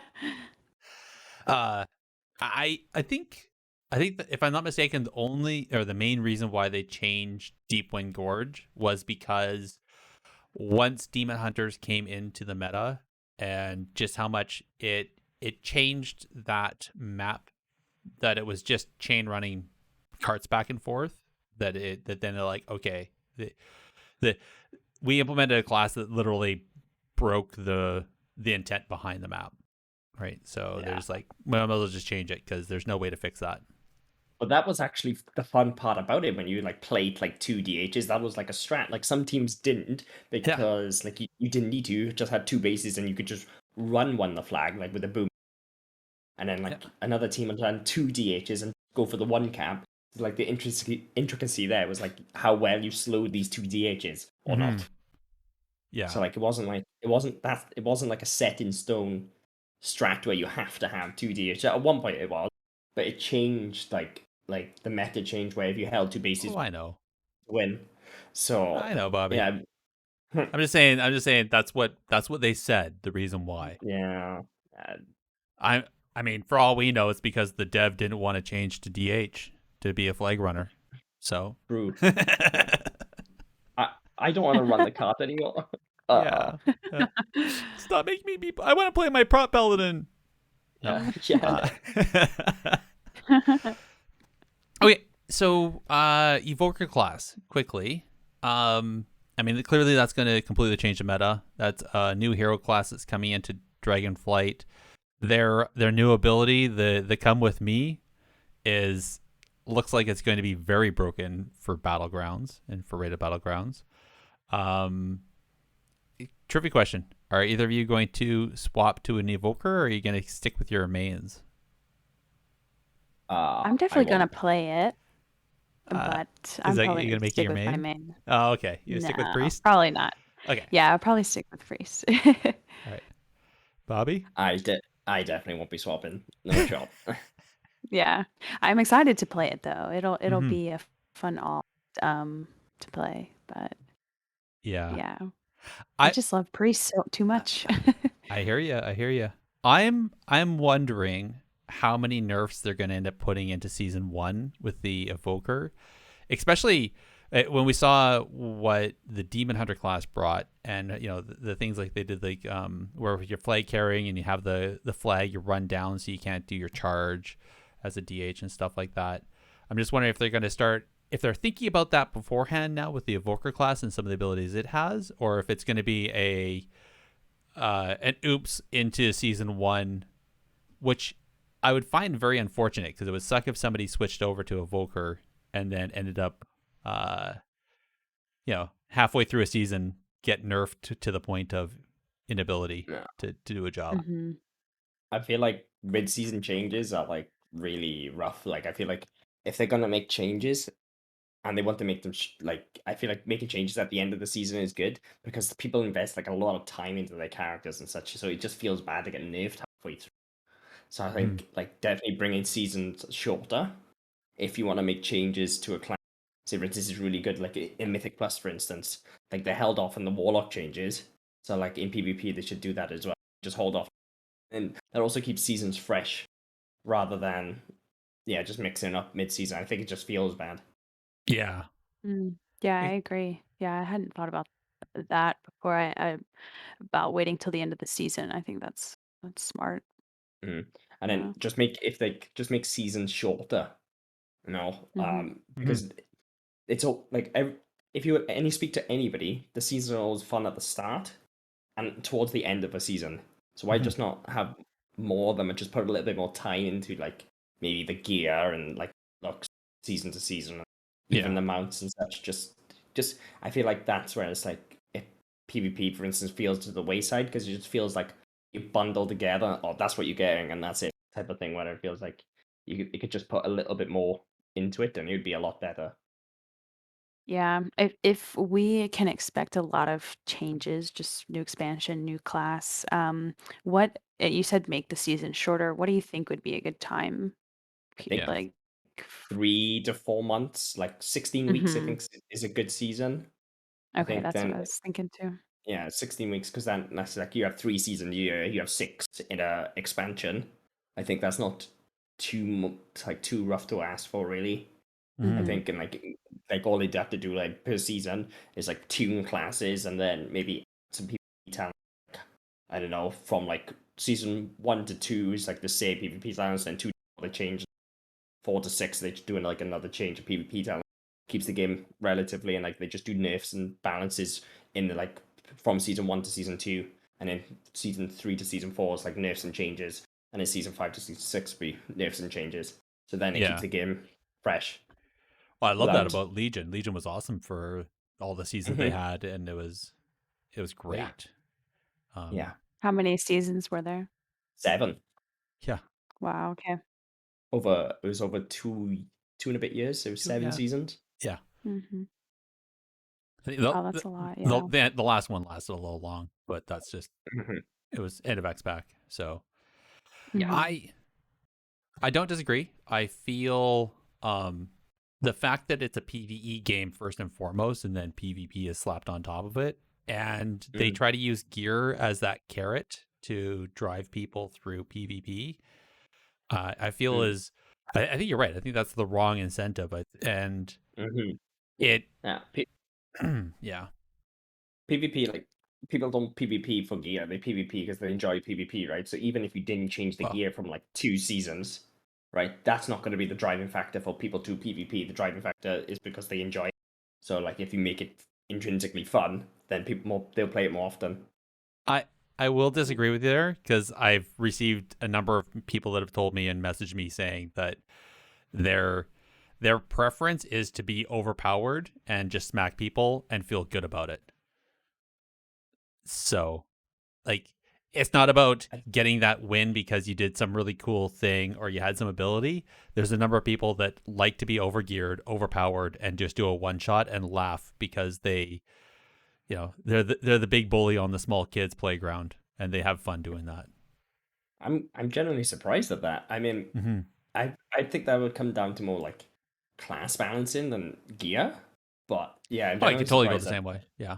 yeah, I don't know, like like even if you had the same gear but your class got buffed and then you feel like the body because your class got buffed, I think that would be a better take rather than these long seasons. I agree. I would love to see an X pack where PvP gear or gearing itself in PvP was not like it was there maybe like but very minorly, and like you said it was just a bunch of playing PvP, and then and that would just be ability and capability, right? So the capability of the player, the abilities you're using, and yeah, I think that'd be great if instead of mid-season doing a bunch of class balances and nerfing, or waiting way too long to nerf or do a class balance because you don't want to do the shift. Instead, like you said, after 10 weeks or 12 weeks, just do a meta shift, and that's when the season ends, and then you have another season, and gear doesn't really matter. So like it's not you're not impacting the PvE scene who requires gear. Yeah, definitely. It definitely would be like fun, even if they did it for like I don't know, for like even this season 4, they've kind of done that really and just Yeah. test how it looked really because it's gearing again. It's like oh, okay, whatever, sure you get it done, but like they've just removed like Conquest and Valor Cap, right? So you get gear like almost like tomorrow now for me Wednesday after my exam. I'm coming home just to play RBGs to get full gear on 3 characters, and I won't stop until it's done. But that's Yeah. the type of degenerate that I am. But like that's Same. like I don't see why go through making more gear in the first place when they could have just like balanced it around the gear they had, right? And then like added like even PvE brought them up to scratch and just tuned the instances at the gear point at the time. I don't see that like, and they could have tested that to see how that was like responsive to the community, especially if they made like Yeah. so. No, I know it. For an experimental season, there wasn't a lot of PvP experimenting. It was all No. I know. They did like all And these they did all these nerfs and stuff, and which literally has changed nothing. I had to wet my whistle. Yeah, I don't disagree. I know a number of other players don't disagree with you either. Okay, I guess just I want to just check something. There's some people that messaged on Discord, so I just want to make sure I hit all the things. So I know we talked all about rated BGs, random BGs. How do you guys feel about random BGs? Do you think they have a place? Are you happy with them? Sad with them? Do you do them anymore? I don't do them anymore. Okay. It's been a long time since I've done a random BG. All right. I'm trying to decide. I think that they're good for people that just want to maybe learn a map or just see how PvP is, but it's completely different from Oh yeah. rated. There's no strategy, there's no organizing. It's Nope. just kind of free for all. So I don't know if people can actually learn how to Yeah. um, That's get good or get better with PvP. But if you just want to run it completely. in and have fun, then yeah, I think it's great. I think Yeah. I personally don't do I do kinda maybe once or twice if I want to test like gear set out or like a Mhm. legendary, see how it performs in like a PvP setting. I'll go into a BG or a skirmish to test it really.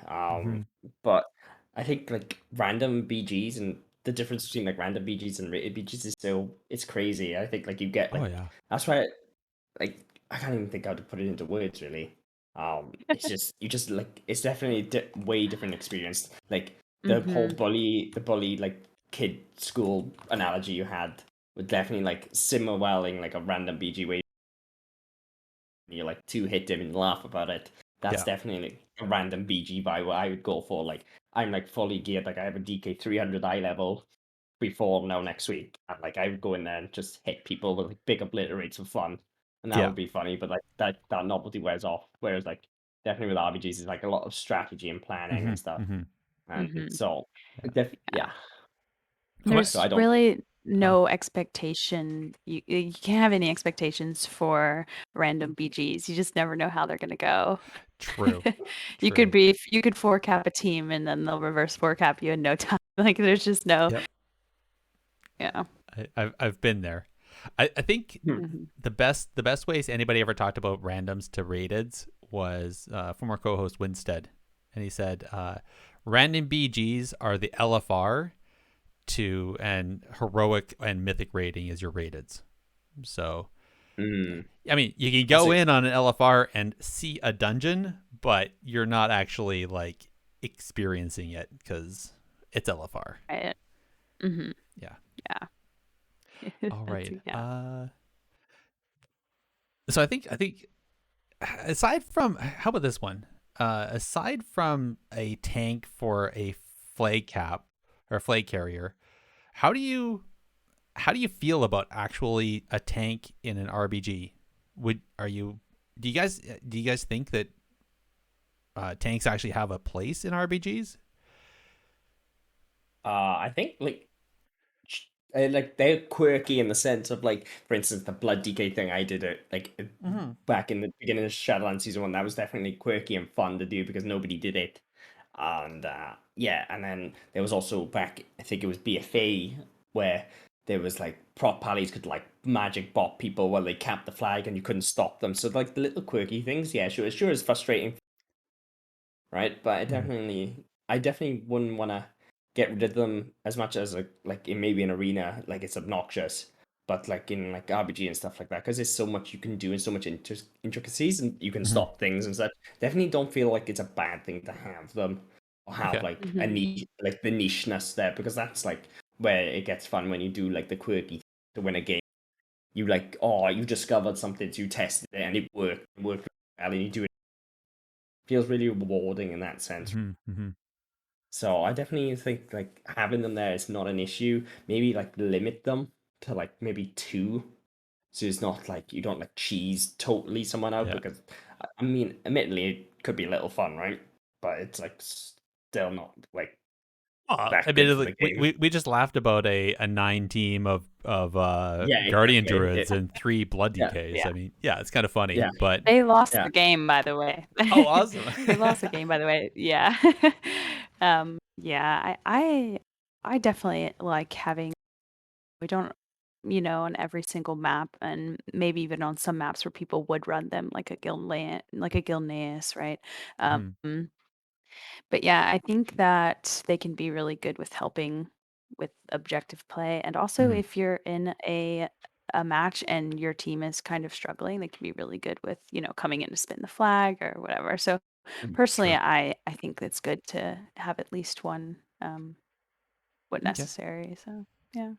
Yeah, I can understand that.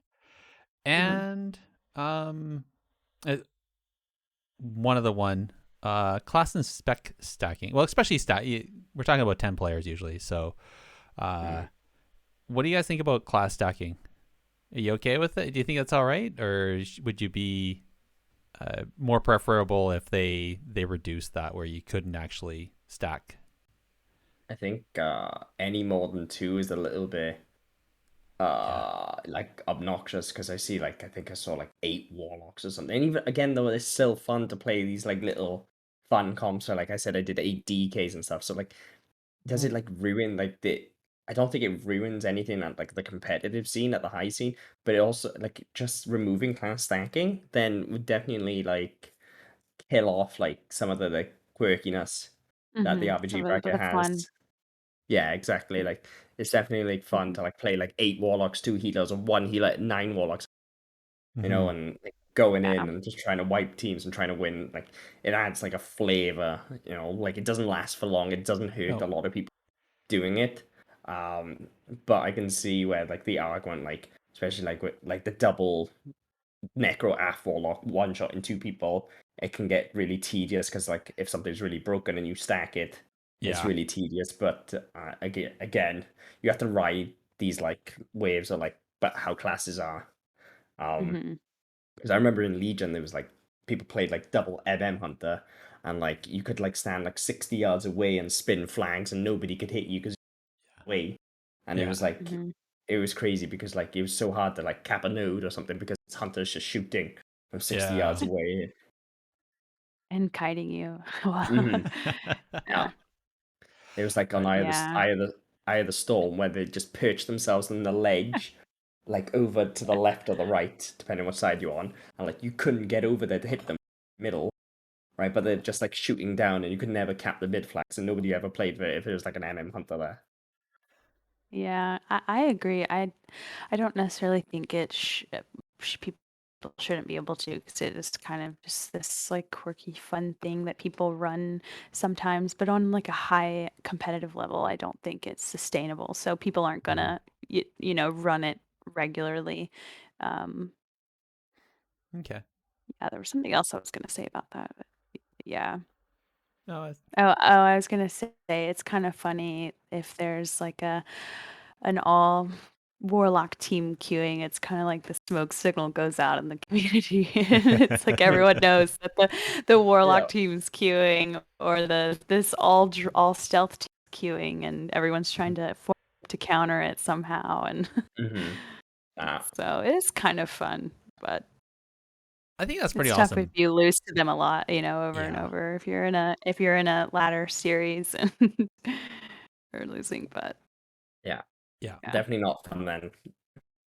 You can definitely see when stuff is happening, because if you watch the LFG, like you'll just see like repeatedly teams collapsing and then rebuilding because somebody's doing something at that bracket level. All right. Yeah. One last question. 10v10. So right now RBGs is 10v10. Do you think that that is still a viable number in today's game, or should that change? Either higher or lower. I'm going to go Bina first. You go first. No. Okay. I personally, I think it's still a viable number. I haven't. There was rated 5v5 before, right? In another It was in arena. Yeah. in arena. So I've only played 10v10 and then current arena brackets. So I haven't experienced lower, but I've experienced higher in randoms, even though it's different. I feel like 10 is a good number, especially when you're trying to strategize with a whole group of people. I feel like you can, if it's more, it's going to be harder to order. And if it's less, you may not be able to cover all the bases. So Yeah. Fair enough. Okay. I definitely like agree. Like I definitely agree with like not having like less, unless they would have to redevelop maps really to make it less, honestly. Like if they made 6v6 specific maps or like 7v7, but then I feel like that's too little of a number to make like the game interesting, because it'd just be a glorified arena with like some objectives, in my opinion. Yeah. Whereas like with 10, like it's enough players there to be able to do little intricacies rather than just go in and fight each other. Like if it was like 7v7 or 6v6, for say for instance on Battlefield Guineas, right? You're just gonna send them all waterworks, like, and have the one guy defend, because it's gonna be really easy. Whereas like when it's 10 people, like people can slip off and try and do their own thing and stuff like that. So it gives like with having like, I think 15 would be too much because it'd be too much to handle. But 10 definitely feels like a good number, I think, for RBGs. Okay. yeah, I agree. Yeah, I think I think like 6v6. I think I've seen some tournaments with it, and it's Yeah. just there's no room to move, is what it feels like in my head when I think about it. There's no room to go play a map or go try and do something like cheesy and stuff. There's like no room to like do the off the cuff things like, oh, I shouldn't be here, but I could be here type. Yeah. And like me as a player, I like to like as a DK, like a lot of people just sit there and team fight, but I'm the type of DK that would like maybe try and sneak off because like nobody expects a DK to be end up at like another big Rogue and Boomy ranking, but I'm there and like Yeah. it makes a difference. You know, like I think there's a clip the other day on my stream where I like walked around the side of like market.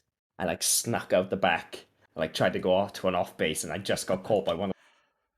I held the ball and I just like try to walk past, and like hopefully no one clicks it because they assume the DK is like in mid. Yeah. But yeah, That's like awesome. No, I like yeah, it. I I don't know. I feel like um I feel like the 10v10, like you said, like it works, but it also works because the maps work for it. I think you're right. 6v6 is almost a little too small. They've done the brawl maps for 6v6, which help a bit, but I still feel like they're, like I said, that there's not a lot of room for like for players to move away or to run off. Like it's quite telltale when all of a sudden, you know, you're playing a 4v2, right? It's Mhm. I would almost, I'm almost wondering if like, I don't know, if like a 9v9 or an 11v11 would be just enough of a shift to, especially with the new evoker class, because you know, again, there's another class being added. It's been 10v10 since kata, so I mean, there's 3 classes that have been added. So I'm wondering if maybe bumping it up just a little bit would be, yeah, that little bit extra just to really also shift meta a bit. But So I can't remember in Kata, but you could queue Strand of the Ancients. I'm not sure if that was 15-man RBG, but I can't recall. oh Um, shoot, I can't remember. yeah, I remember you could queue Strand of the Ancients in Yeah, an RBG, and I think that was a 15-player rated battleground. I can't like it eludes me because like I was very new at that point. But yeah. I know you could. I knew I got a Strand of the Ancients RBG, and like yeah, but I just can't remember. It was 15 versus 15 I or 10v10. think I think yeah, and Mortai just said it in chat, is I'm pretty sure RBGs have always been 10v10. So just like Mm, Arathi Basin is supposed to, I think it's supposed to be a 15v15, but they do it as a 10v10. mm, So I think the same thing. yeah. Strand was a 10v10. So Mm. all right, And rated, yeah. yeah, I in the I rated saw style, yeah, I saw someone say in chat that 10 is a lot to the average player, and I just want to comment on that as new sure, to this expansion because it was really hard to find a consistent group of 10. It took me 2 full seasons to do that. So for people that are more casual in playing and they kind of bounce around groups in LFG, it can be hard. I just wanted to validate, sorry, my dog. it's Just fine. wanted to validate what they're saying because for the average, like I said, for the average player, it can be really hard to kind of gain rating, Hmm. especially if you're trying to get to a competitive level. And it really just takes finding people to play with consistently. So, Yeah, Mm. I think that's And true. I'd say I think that it's the same thing on in PvE. Is it's just as hard to find a consistent group of people to play with in any group setting on in WoW. Sorry, were you gonna say something, Bobby? yeah, I think like WoW in general is like a social media of a video game. Like Hmm. because like you have to like connect with people to get anywhere in it. Like you raid and if you want to climb up, you have to mm, talk to people. So it's definitely like more like a social aspect to WoW comparatively to other video games. So like if you ever like struggling like in LFG and stuff, it's definitely like good to like even just be nice to everybody you speak to because you never know like mhm, if they're on an alt or something and then like a good player and like they Yeah. can help you through and stuff. mhm, Like, you know what I mean? So like it's definitely like good for you to be like good to new people, like everybody you meet and stuff, and like talk to them because you never know really. So it's definitely like yeah, Yeah, I Yeah. mean, that's exactly how I found, better players or higher end players to queue with and have gotten into the higher bracket is I would queue with people from LFG and have a good experience, and I would add them or ask them to add them and just kind of like slowly built a community. So True. yeah, I think very that's truly necessary. the difficult part is trying to find good people to play with, who want to keep playing with you amongst Hmm. all the other players, because there's a lot of players out there that think they're good, right? And on the flip side, there's I mean, the pool of players that we're picking from in the PvP community, I would say, are much reduced than that on the PvE community. But I would counter that argumentatively, if 10% of all the players playing are really good players and really want to do that competitive style compared to everybody else, it's still 10% PvE or PvP depending which pool you're swimming in. So, one quick Takes time. Yeah, always. It takes time and effort.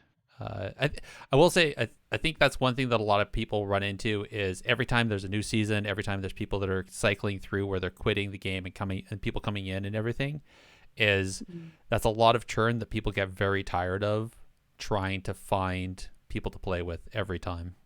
So, but I want to press on. Wow, that was the fastest intro and probably the longest subjective analysis. I absolutely adored this. But I have to ask this is the question we always ask everybody. I'm going to start off with Bobby on this one, just because I've been bugging you, Bina. I think I feel bad. I think I've asked you pretty much everything first thing. The one thing is the question we always ask is the one thing you would change. So imagine, the Ian Hazakostas, game director for WoW, says, any amount of money doesn't matter. I have all the resources. What's one thing you would change about RBGs? God. One thing I would change. I would just implement like 5 new interesting maps. That would be like so good. I think either that or just make seasons shorter. Oh, you can only implement one, man. You gotta pick. Okay. It's new maps. It has to be new maps. I can suffer a longer season as long as there's new maps to keep me playing. All right, 5 new maps. Alrighty. Yeah. Bina. Yeah, I'm laughing because that's I've been saying that for even just, this whole expansion. Like, where are the new maps? So that's what I was thinking to say. I'm gonna try to think of something else though. That would be good to change. Great minds think alike, I guess. Mm-hmm. It just we need new maps. If I can say one, I'm going to say so. Mine is the inability for auto reses to happen in game. So Holy Priest, Lego, Pod Tender, any of those abilities that if they implement them, is to not let them work in PvP. Period. Interesting. Okay. Yeah, they are super frustrated. I actually figured another one as well. Maybe like you only get one, man. No, but maybe Bina can have the maps. Bina can have the maps. And, I was going to say seasonal titles. Oh. That's so funny. Oh my gosh. No, I think that's exactly what I was about to say. Those are you in my brain? Yeah, I think there need to be more achievements overall in PvP. More PvP development in that sense is more achievements, being titles, mounts, attached to those achievements, gear, tabards, all of the things. Because enchantments, I think those things are really fun. People are going to PvP regardless, obviously. But yeah, I think having more titles and more achievements in between, from duelist to elite or even a hero of the higher than that, like arena goes up pretty high and maybe even more in arena too. So yeah, I like seasonal hero. A seasonal hero title would be lovely for me. And maybe go back to the old achievements and Peter strength. So you get the nice title. That'd be so good because I got like Tranical like a Tranical like prideful. I'd love to have those like next to my name. Oh. What if there was a meta title? So if you had like Hero of the Alliance or Hero of the Horde, or like again like the Tyrannical Gladiator or whatever, but for every season within an X pack, so you actually have the meta title for a whole expansion, not just for each season. So you understand what I mean? I think I'm following. So kinda if you get rank 1 title for every season within an expansion, you get a title at the end of the expansion, noting that you did On that top of those. on top of those. that would be cool as well. Yeah, that would be cool. Yeah, just more be the- fun achievements like Yeah. that. I think, it just is a really fun thing that I think they It- should add. Totally. It doesn't. It doesn't feel like it's like a lot to ask for, considering they do it for arena, Right. especially with like the rank one. Yep. Like it doesn't feel like it feels like it's like a few bits of information to add, like an achievement box or a feat of strength just to attach it to. Totally. Like it just that's like it's like begrudgingly like. Why is it so hard to implement the easy things? Yes, Yeah, exactly. and it seems like it would be a really good thing to implement for bringing totally. more incentive for more people to play that content of the game. Yep. Yeah, They've done it for Mythic Plus. Who knows? I know.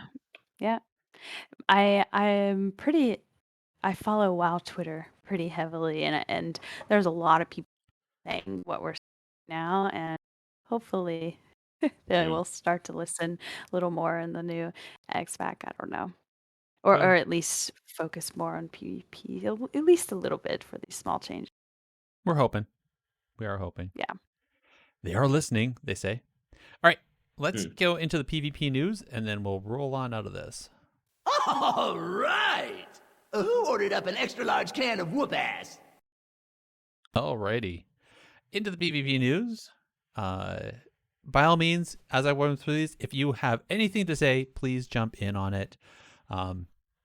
But first and foremost, a couple events happened in the last couple weeks. One was the experienceoff.com site. They had a level 39 2v2 tournament back on the 6th of August. So congratulations to Addy and Kane for winning that. I unfortunately missed it. I didn't get a chance to see it. I don't know if anybody else did. If anybody else did, please let us know how it went. I mentioned before, there was the Flarks tournament back on the 8th of August. I remember it started with a prize pool of 400. I'm not sure how much the actual payout was, but congratulations to Curator, Irascible, and Laros Fan for winning that one. Pardon me, I'm losing my voice now. Have either of you tried? Well, actually, I guess Bobby, he does these on NA, so I don't think you've played these. But Bina, have you played in any Flarks tournaments before? I have not, no. Okay. All right. That's too bad. Yeah, I've only done 2 tournaments. Yeah, I haven't, but I need to look into them. Mm-hmm. It's pretty Yeah. fun. It's a 3v3 tournament, but you don't need a team. He makes you a team. So you're literally trying to learn how to play with 2 other players on the fly. That sounds like so much fun, actually. Yeah. There's a new organization called Team New Types that just hit the ground running really hard. They hosted a $10,000 dueling tournament. Snuts was helping organize in the background. Zaryu and Peekaboo were the hosts up in the front, in front of the cameras. And so huge congrats to Naj for winning that one. I think, if I'm not mistaken, the end of it came down to Chun-Li versus Naj. So Rogue versus Windwalker Monk. I think Naj was playing Sub Rogue too. So it was a really interesting tournament. There was a little bit of controversy, I'll say, in the background to it, only because nobody really heard of Team New Types before, but they look like they're a really new organization with a whole bunch of new followers that came out of nowhere. So I'll just leave it at that. Did either of you watch the dueling tournament? Yes, no, quick. I did clock it, yeah. Okay. I was watching a few. I was like surprised how far Maldiva got as an F1. That he finally met his match. I think he met it against Chun-Li, actually. Mm-hmm. Yeah, Chun-Li beat him, so he got really far, beating like Survival Hunt, which surprised me a little bit. Yeah, so it was a good watch. In all fairness, the 1v1 tournament. Yeah, it was a pretty good time.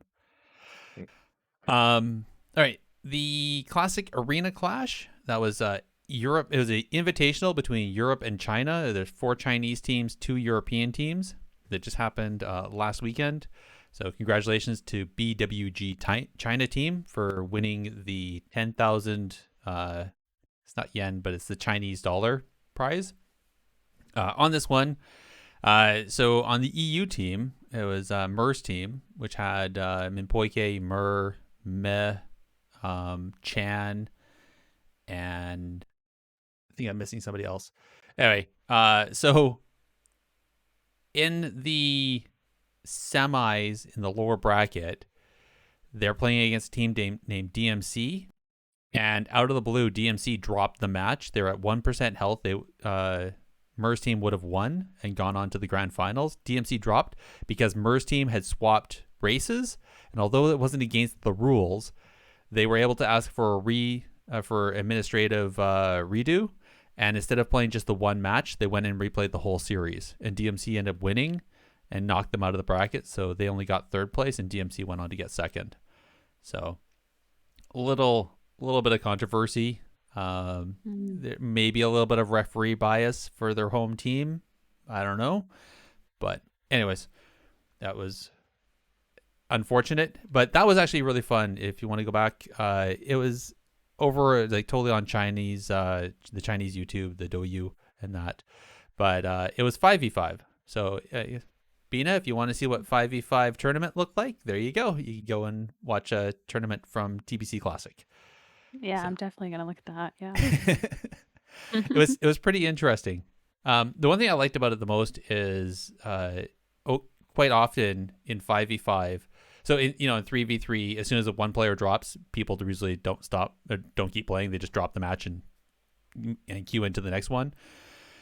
Versus in 5v5, I'd say fairly often the players, they'll keep playing for at least a little bit because there's still an opportunity where the 4-player team could possibly get a counter kill and then move on to 4v4. So it's quite fun. Yeah. Awesome. Yeah. All right. Hot fixes. Lots of hot fixes. Almost every single one of them was PvE, especially around all of the new mythics that have launched in season 4. They were a little rough. Some of the bosses were a little overtuned. Some of them were undertuned. So all that being said, a lot of stuff has been improved and fixed. I don't think there was anything that was actually changed for PvP other than the Cosmic Flux rewards being increased by 100% straight across the board. That was kind of nice. I think that was it. I think. Yeah. All right. Yeah. So that was it. So, as always, keep an eye on your own hot fixes. 927 dropped today. So that's all Auction House, the true player versus player experience. It's auctioneer versus auctioneer. So by all means, go and have some fun on the Auction House. And you can now play with that on your mobile app. For anybody who wants to be able to do auctioning while sitting in a bus or doing public transit, there you go. Or, at work because you don't actually want to work, but you want to try to make gold. Oh, well, sorry, I'm losing my breath here. Wrath of the Lich King. If you guys saw it, so Wrath of the Lich King was back when they first had the ability to gain experience or level your character through Battlegrounds. And with that, there was so when they first implemented it, it was a great idea, but then they recognized that the twinking, trying to take a character that you're leveling and putting it into a bracket where there's a bunch of twinks was not going to be comfy. So originally they had actually split it. So if you're a twink and you had your experience off, you're in your own bracket and you only played against other twinks.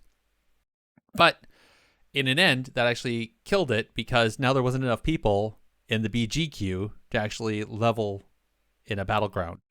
So this time around in the Wrath Classic experience, what they're going to do is they're not going to split it. So you're still going to be able to gain a worthwhile amount of experience doing BGs while leveling in Wrath. But if you do so, be aware that you're probably going to queue into some people that are twinks, and they're probably going to just going to steamroll over you. Just like as, a eye level 300 and something DK in a random BG. Just saying. Big one. This is, I think, the biggest one today. Conquest cap was removed. Spoils of War is back, so you can now queue up. Well, how much sleep are you going to get after reset tomorrow there, Bobby? Not much. Not much. I think I'm gonna go sleep after this now. Okay. And wake up at 5 to prep for do a little bit of last minute revision, get back for about 11:30, and just queue till about, I don't know, 4 in the morning. All right. And how about you, Bina? After we're done talking, are you going to queue up? Oh, absolutely. Yep. Yep, I am. My work, getting done with dinner, logging off. So yeah. I Not understand. to queue probably till pretty late. Yeah. I will say, right before we started this, I hopped into the game just to see what the LFG queue was like for RBGs. And I'd say there's easily double the number of groups sitting in LFG looking for players. So, Yeah, it's gonna be fun. Yeah. It's gonna be fun to actually have some queues, even if yeah. it's not Yeah. teams. It's gonna be fun and I, it's gonna pop. I played 2 games before this, and it was all rank 1 arena players. So there were a lot of queues or groups in queue. So a lot of people Yeah. are going to be trying to get some games in. I don't blame them. I mean, it's great conquest and it's amazing amount of honor. I think the only thing that gives you faster honor or more honor per minute, I'd say, is solo shuffle. But I don't think anybody's queuing that right now. Just on that, I want to point out solo shuffle. With this was actually hot fixed. It was not with reset. It was just when they announced it a few days ago. But the minimum eye level to that is now 278. So you automatically scale to a minimum of 278, regardless of what your eye level is going into that game. I mean, obviously, if you're higher, you're not going to scale you down, but they at least raise the floor there, which is nice. Yeah. And then I say the last piece of news, there was a ban wave that went out. A whole bunch of people got emails from the auto ban system saying a bunch of people were win trading and had real money transactions. I only know of one person that actually got caught, and that was Lontar, who actually did a tweet longer admitting to real money trading, which he regrets. Otherwise, everybody else I saw pretty much got it reversed. So, but at the same time, I heard about a whole bunch of other people were saying how all these gold boosters were the ones that got pinged and nailed. Meanwhile, a bunch of the real RMTs, of course, no names were dropped, but they said a bunch of real RMTs were the ones that weren't actually banned. So it was, I don't know how they figure this out. I don't know. Not sure. Anyway. I think I heard I know of a lot of RMTs that got banned, like in like a collective circle. Okay. I know of I don't know, I can't name them, but like it was like 15, 20 people that I Wow. know that RMT, and they all got like pinged for RMT, and so I don't think they fully got away with it, but I know like it's weird, like it was only really targeted at like arena, because I know like on EU at least, like the RBG like gold boosting scene was like Mm-hmm. nobody got banned for it. No, and Wow. I think even like the RNT RBG scene didn't really get banned either, from my knowledge, at least on EU. I wonder if it's just too hard to figure that out because it's 10 people versus 3 or 2. Maybe. I think so, definitely. Yeah. Mm. Oh well, that's it for the news.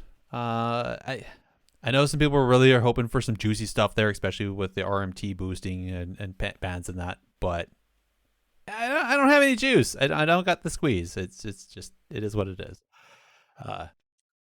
Nobody tells us anything, and maybe it's because we talk about it to 3 people on a podcast. I don't know. Maybe not. We'll see. Speaking of talking to people, Bina, shout outs. Do you have anybody you want to shout out to the world? Shout outs. Yeah, I want to shout out my RBG team for being awesome. That sounds like a pretty good one. Yeah, they know who they are. All right. Bobby, anybody you want to shout out this week? I don't think I do. Okay. Actually, I don't have anybody to shout out. Did I have somebody to shout out last time? I don't remember. I forget. Yeah, Sorry. I'll have to go I have to go re-listen. But no, I haven't got anybody to shout out this time. Okay, no worries. I'm going to shout out the Oasis community because they think they're really awesome. They do run Rated Battlegrounds regularly, and they're also doing, in conjunction with some of the rank 1 or the world first raid teams, they're doing some raid carries. So if you want to participate in that, I'd say go to the discord.com/oasis and you'll I think I just botched that. Shoot. Hold on. Live radio fixing. It is. Where is it? I can't find it now. I can't find the links for it. Somebody in chat, help me. Somebody help me in chat. You mean the Oasis Discord? Yeah. What's the link? I can't remember what the link for it is. I can't remember if it's slash. Oh. Yeah, sorry. It's Oasis WoW. There you go. WoW. Okay.